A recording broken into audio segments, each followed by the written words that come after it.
patch is slowly coming together. I've been feeling quite disheartened every time I come down here because the soil is so gross and barren and lifeless. But we're starting to see some growth in our plants. All the pea seeds they planted have come up beautifully.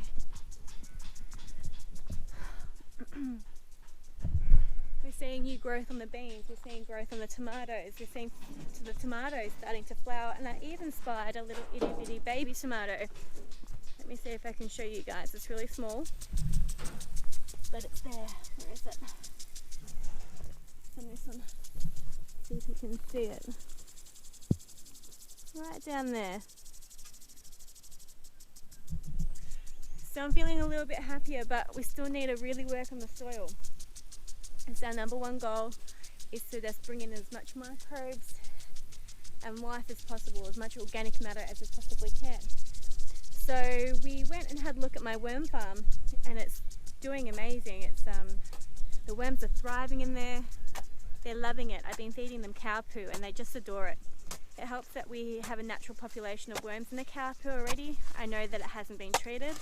The farmer who has his cows here tells me whenever he treats his cows, and by treat I mean worm. If you worm an animal and you put their manure into your worm farm, it's going to kill your worms. So the last time that he wormed was about 6 weeks ago.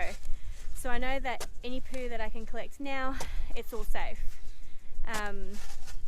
But I split my worm farm because it was so full and brimming with life, and we decided that we're going to start a new worm farm and make it out of a bathtub.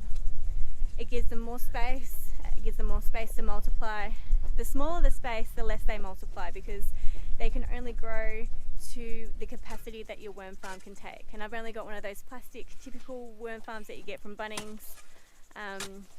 But I found this in the paddock. It's an old cast iron bath, and it's perfect to turn into a worm farm. It naturally flows down to the plug, because that's how baths, showers and baths are created, so all the water can flow out. It's got a couple of extra drainage holes thanks to nature and rust on the side there. But we're going to turn this into the worm farm with about 1,000 worms that I was able to gather from my other worm farm, and I'll keep feeding it with manure because I find that that holds the water really well.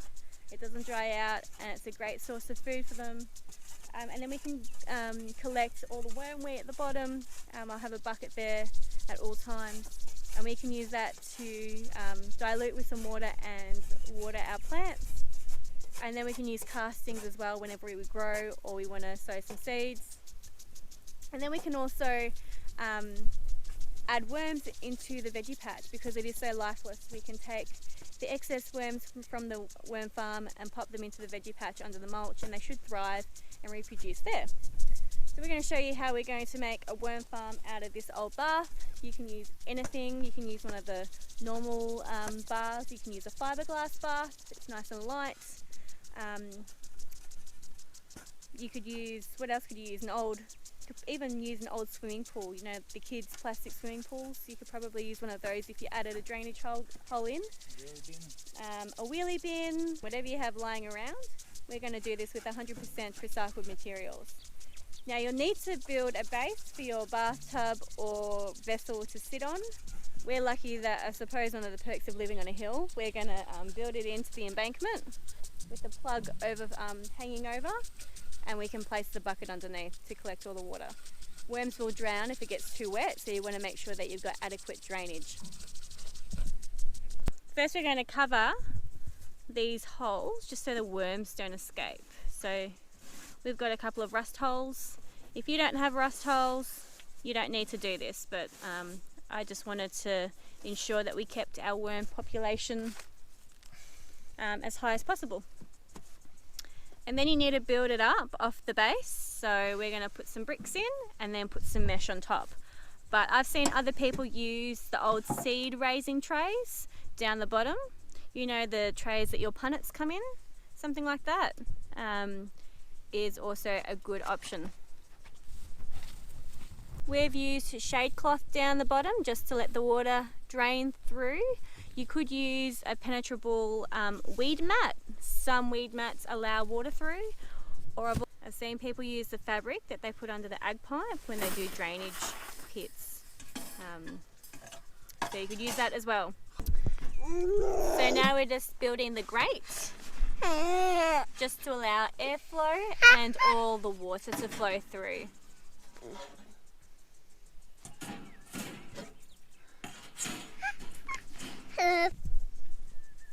So now you want to line this with shade cloth or your other fabric. You could use hessian as well.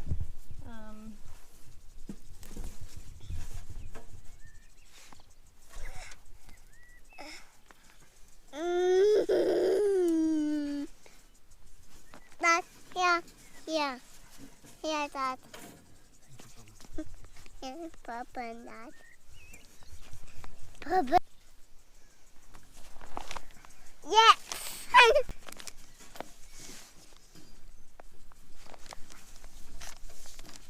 No touches, Dad.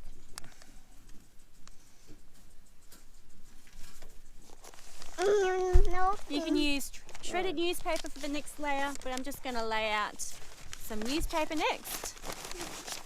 When I say I mean I'm going to make Paul do it.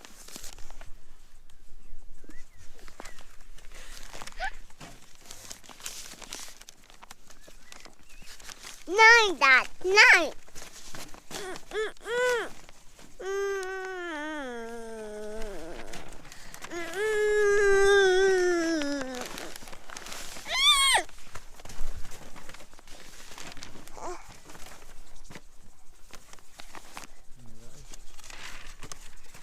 I've got another 2 papers left. Some top as well, don't you? Yeah.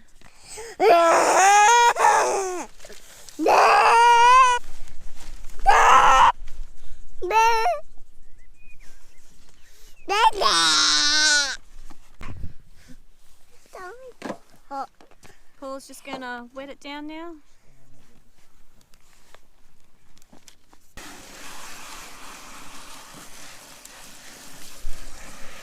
Just wetting down the newspaper now.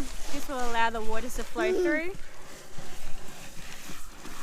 and also keep the worms nice and cool in the heat. The worm farm is in full sun. It's probably better to put it in shade, but I think it's big enough that they'll be able to migrate away from the heat, especially if we wet it down.